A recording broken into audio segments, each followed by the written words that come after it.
The mat room buzzed with low chatter as Rebecca Morgan stepped through the doorway of Elite Combat Academy. Sunlight bounced off the spotless windows, making every trophy case gleam like polished brass. She paused, tied her worn brown belt with slow, steady hands, and whispered, "For you, Grandpa." Her true rank, black belt, lay at home, tucked safely beside a fading photo of the man who had taught her arm bars before she could ride a bike. At the front desk, a bulky receptionist glanced up from his phone just long enough to eye her faded G. "Advanced class is for brown and black belts," he said, voice flat. "I'm a brown belt," Rebecca replied, meeting his stare without blinking. He nodded toward a clipboard. "Waiver, locker rooms left, class in 10. Sarah, already in the women's locker room with her phone set to record, sent a quick text, "Camera ready."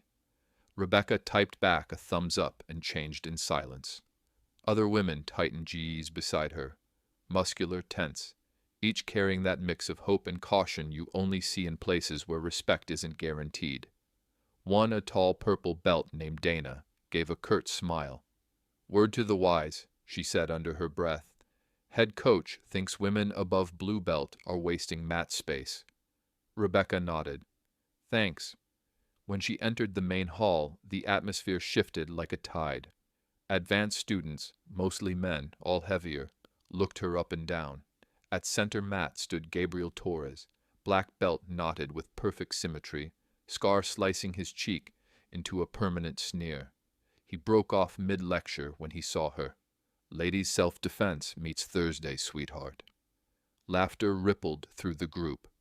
Rebecca bowed, palms pressed, as her grandfather had drilled into her 1,000 times. 15 years on the mat, sir." Torres grinned. "Show me."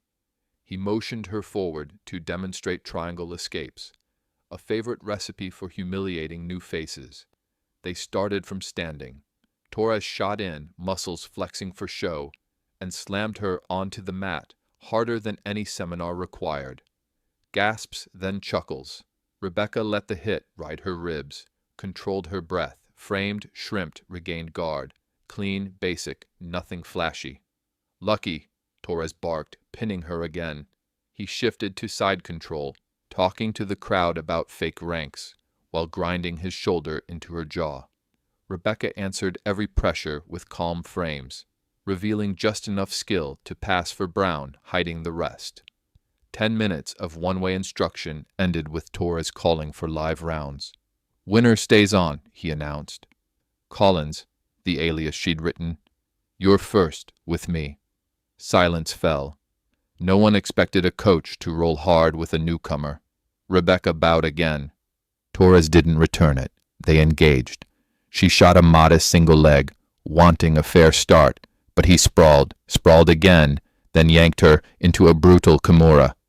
Pain flared in her shoulder. He leaned close. "Tap, or I'll pop it." The room waited, cameras rolling, Sarah's among them. Rebecca thought of her grandfather's final words. "Help guide the art back to honor." She exhaled once, hips rolled, hands slipped free. The secret escape only Master Morgan students knew. Torres overcommitted to strength. She inverted, trapped his arm, and snapped into a perfect armbar. 1 second, he kicked 2. She tightened just enough, 3. His classmates stared, frozen. 4, 5, 6. He clawed, face purple. 7, 8, 9. Panic in his eyes. 10. Slight pressure. 11. A gasp from someone in back. 12. His free hand hovered. 13. Tap. He slapped the mat at 14. Rebecca released instantly, slid back to kneeling and offered a hand. Torres ignored it, scrambling to his feet, adjusting his belt with shaking fingers. Murmurs swelled. Respect. Shock. A hint of joy from those who'd tasted his harsh lessons before. He barked for water break, but the room's pulse had changed. Keith, a thick-necked brown belt who earlier promised to go easy, now approached her with genuine awe. "Where'd you learn to move like that?" Before she could answer, Torres cut in. Pride bruised yet still loud. "Lucky counter," he snapped, everyone back on the line. The class obeyed, though eyes drifted toward Rebecca. Sarah caught her gaze and nodded. Footage secured. Step one of the plan and of her promise was complete. Water break lasted only a minute, yet whispered questions filled the pause. Torres barked names and formed new pairs, eyes still dark with sting. He sent Rebecca toward Jason Alvarez, the gym star black belt. National podium finisher, 30 pounds of muscle past her own weight. Jason stepped up, but instead of smugness, he offered a small bow. Respect had already shifted. Start from closed guard, Torres ordered, voice clipped. First to sweep stays in. Jason dropped to his knees, guarding with care. Rebecca felt the tremor in his hands. Even champions get shaken when the room's rules change. First grip, she set her tempo. Steady, even, giving Jason every chance to work. He opened with a knee slide. She blocked, shrimped, recovered. He tried a cross choke. She framed, slipped out, reset. The room moved closer, students circling for a better view. They expected fireworks. Rebecca gave them rhythm instead, the quiet echo of 1,000 garage sessions with her grandfather. She let Jason pass once, let him hunt a collar, then reversed with the very escape she'd taught kids at church camp. He landed soft, blinked, then laughed. You're the real deal. Torres cut in. Enough chit-chat. Jason, pressure. Jason nodded and switched gears, passing fast, grabbing lapel grips Rebecca hadn't felt in years. She met him move for move. Hook guard, shoulder crunch, sweep to mount. Knee cut back to guard. No slam dunks, no rough elbows, just clean art. After 4 minutes, Torres waved them off. Collins, line over there. Dana, you're up. Dana, the purple belt, shot Rebecca a quick thumbs up before stepping forward. She and Jason traded grips. Rebecca stood at the edge, breathing deep, shoulders still warm from the earlier crank, but safe. Sarah caught her eye and mouthed, got everything, good. Torres called rotations. Rebecca rolled with Keith next. Keith tried a heavy over-under pass. She stripped grips, lassoed a leg, swept, then gave space to let him work. Each tap Keith earned on her leg or armbar attempt, she answered with a nod. Ego here, lesson there, balance. When their round ended, Keith exhaled a surprised laugh. Hardest drill I've had all year. The room's vibe grew lighter. Students who once stared daggers now asked her how to adjust grips, how to angle hips. Rebecca helped them in tiny bursts before Torres clapped again. Circle up, he said. Sweat rolled down his brow, not just from heat. He looked at Rebecca, then at his crew. Reality check, skill beats showmanship. The words tasted sharp in his mouth, but true. He motioned for them to sit. Collins, Rebecca, demo that escape you used. She raised a brow. Was this a trap? Torres nodded once, eyes steady, so she walked to the center. Jason knelt as Uke. Rebecca broke down the armbar escape step by step, letting Jason resist just enough to prove it worked. Students leaned forward, soaking it in. After drills, Torres dismissed class early. The crowd drifted toward lockers, buzzing with new talk. Ideas, not gossip. Rebecca toweled off when Dana approached. He's never cut class short, she said. You flipped a switch in there. Rebecca smiled. It's more fun when everyone learns. Torres waited by the office door as Rebecca grabbed her bag. You got a minute? He asked. She followed him inside. The office was small, walls lined with medals, newspaper clippings, and one framed picture of a younger Torres with a famous world champion. He sank into a chair like someone had let out the air. I knew who you were after that armbar, he began. Your grandfather's stories are legend, even if folks younger than me forget.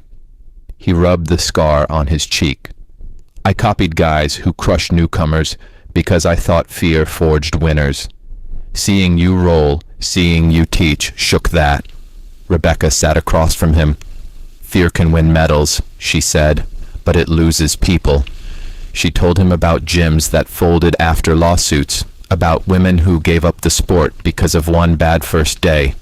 Torres listened, eyes down. "Can you help me fix this place?" he asked at last. Rebecca thought of her grandfather's last breath, the promise she'd given. "Yes, but it starts with small choices. No more bully drills.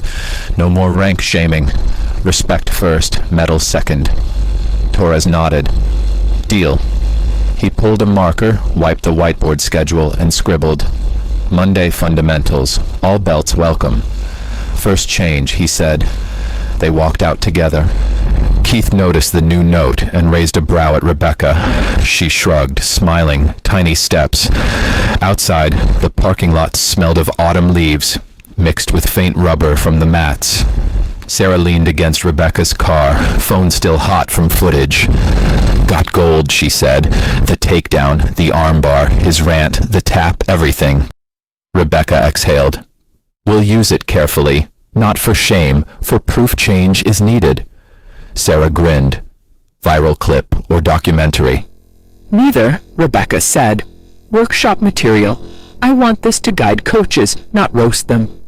They drove off, windows down, cool air filling the silence.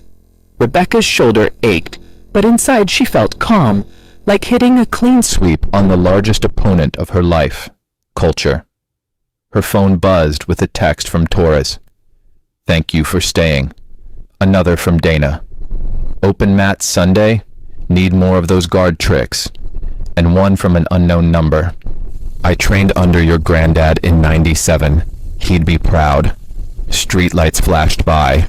Rebecca tightened her grip on the wheel, eyes forward. Part 1 of the promise, expose, was complete. Part 2, build, was now alive. Just like a good roll, the work had no finish line, only positions to improve. And she was ready for the next grip. Sunday morning, rain tapped lightly on the dojo skylights, while the blue mats shone under new LED strips. Rebecca arrived early, sliding her bag under the bench. The place smelled different now, less bleach, more fresh air from the windows. Torres ordered cracked open. Posters with ego-heavy slogans had come down. In their place hung simple lines about patience, control, and lifting each other. Dana entered first. Purple belt now, darker from hours of drilling since the armbar day. "Ready for open mat?" she asked, tying her hair with calm hands instead of the stiff grin she once wore. Rebecca returned the smile. "Always." Students trickled in. 2 teenagers who had watched from the sidelines before now stepped onto the mat. White belts gleaming. Keith jogged over, offered to pair with one of them, voice gentle. 6 weeks ago he barely spoke to newcomers. Today he guided the kid through breakfalls. Torres walked out last, coffee in hand, wearing a navy GE with no patches. He bowed to the class, eyes softer. "Same rules as always," he said. "Respect, tap early. Learn no bark, just steady tone." The room bowed back. Rebecca sparred first with Dana. Grips exchanged, hips shifted. Laughter broke out when Dana caught Rebecca in a sneaky sweep. "Nice angle," Rebecca said, tapping. Dana grinned wide. Improvement thrived in trust. Her timing sharpened because fear had exited the room. Next came Jason. They flowed from guard to half guard to mount like dancers.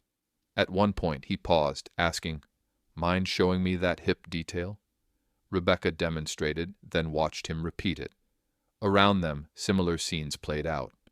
Brown belts kneeling beside white belts, pointing out foot placement instead of smashing for quick taps. During water break, Torres pulled Rebecca aside. "Kids' class starts in 30 minutes, he said. "You promised a story drill." She nodded and motioned toward the small group of children peeking from the doorway.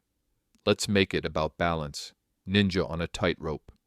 She led the mini class, laying tape lines across the mat. Kids shuffled along the path, learning to keep knees bent, center low. Each wobble earned cheers, not laughs. Keith sat cross-legged nearby, watching his own daughter beam with new confidence. Torres kneeled too, giving high fives instead of commands. After class, parents lingered. One mother stepped to Rebecca. "My son is autistic. He's never stayed in one place so long." Tears shimmered. Thank you.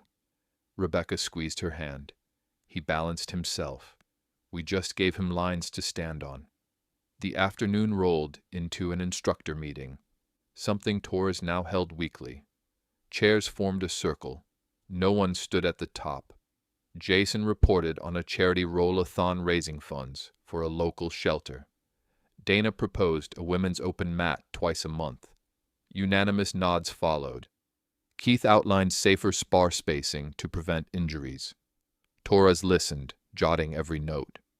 When the talk drifted to entry fees, he asked Rebecca, "Should we cut first-month cost for students under 18? She suggested a pay-what-you-can trial. Vote passed. Mid-meeting, an older man entered. White beard, calloused hands, faded blue belt. He introduced himself as Carlos, a friend of Master Morgan from years back. Eyes bright, he carried a small wooden box. "Your grandfather knew I'd find you," he told Rebecca, handing it over.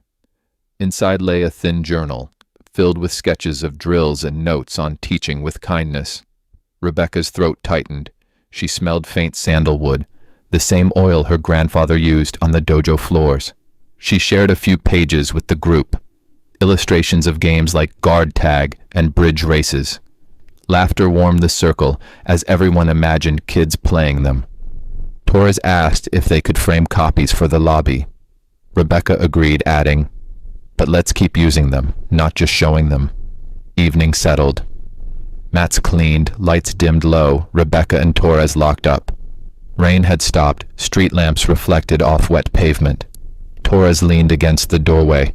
"You know," he said, "I used to chase gold medals like they were paychecks. Now a kid yelling, 'I did it!' After a forward roll feels richer." Rebecca zipped her bag. "Progress," she replied. "One tap, one sweep, one welcome at a time." A car horn beeped, Sarah waving from the curb, camera bags in the back seat. They were heading to a nearby academy tomorrow to film a pilot class about inclusive coaching. Torres handed Rebecca a stack of freshly printed flyers. Morgan Method Seminar. Open to all belts, all bodies. Date, time, sliding scale fee. He extended a hand. For the first time since they met, she shook it. Firm grip, equal to equal. "Thank you," he said, "for keeping your promise to him, and for giving me space to change." She looked at the journal in her other hand, rain-washed air crisp around them. "We're just getting started." As she walked toward Sarah's car, Rebecca felt the quiet hum of purpose more than triumph.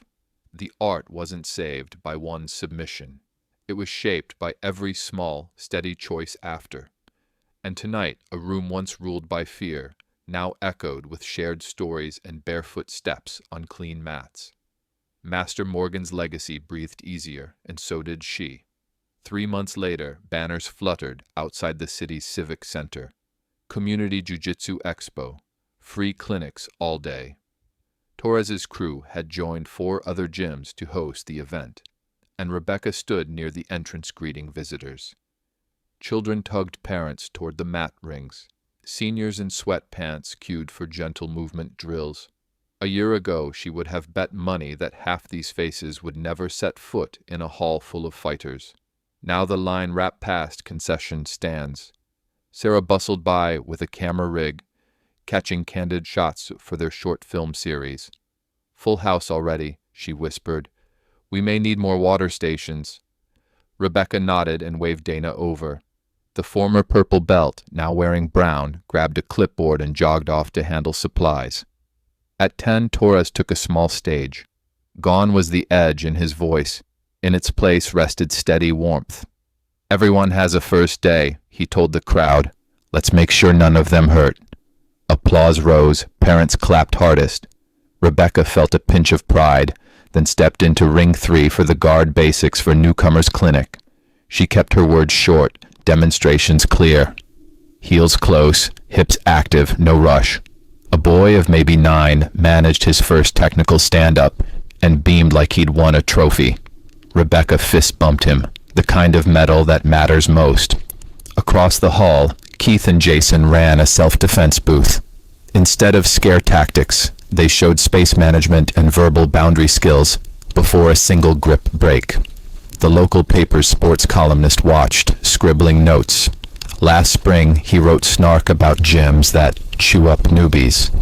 Today he smiled, shaking his head as if witnessing a quiet rewrite. During lunch break, Rebecca slipped backstage to review schedules. Carlos, her grandfather's old friend, approached holding a fresh printed booklet. The Morgan Notes, teaching games for all levels. Each exercise sat beside a hand-drawn sketch from the journal. We sold out, he said. Raised $800 for the scholarship fund. Rebecca traced a finger over a doodle of little feet balancing on a tape line and swallowed a lump of emotion. He'd like that, she murmured. Afternoon brought the highlight match. A friendly showcase spar between Rebecca and Torres, streamed live for local schools. They agreed on flow grappling, steady pace, plenty of pauses to explain grips. As cameras rolled, they circled, slapped hands, and moved. Torres shot a clean double leg. Rebecca used a butterfly hook to float him, pausing mid-sweep so viewers could see leverage at work. She narrated while moving. Hips under, frame here, lift. No strength needed. Children on the sidelines mirrored the motion with invisible partners. The roll ended in laughter rather than taps. Torres bowed low. That sweep was master class, he whispered. Microphones muted, but the respect rang louder than any commentator's shout. Between clinics, a woman in a business suit approached Rebecca. She introduced herself as Lynn Carter from the State Athletic Commission. I watched your session, she said, handing over a card. We're drafting guidelines for safe practice in youth grappling. Would you consult? Rebecca agreed on the spot. Policy work had bored her in college, but now she saw a path for bigger change that still kept feet on mats. Evening settled, expo winding down. Volunteers rolled tape from the floors while kids chased each other across cleared spaces. Rebecca helped stack folding chairs. Sarah clicked her final photo, Rebecca sliding a last mat into storage, and glanced at the shot. That look on your face, she said, that's the story. They drove back to the academy under orange streetlights. Inside, quiet echoed where bags once slammed and shouts once stung. Torres unlocked his office and brought out a small wooden plaque. Hand-carved letters read Morgan Leg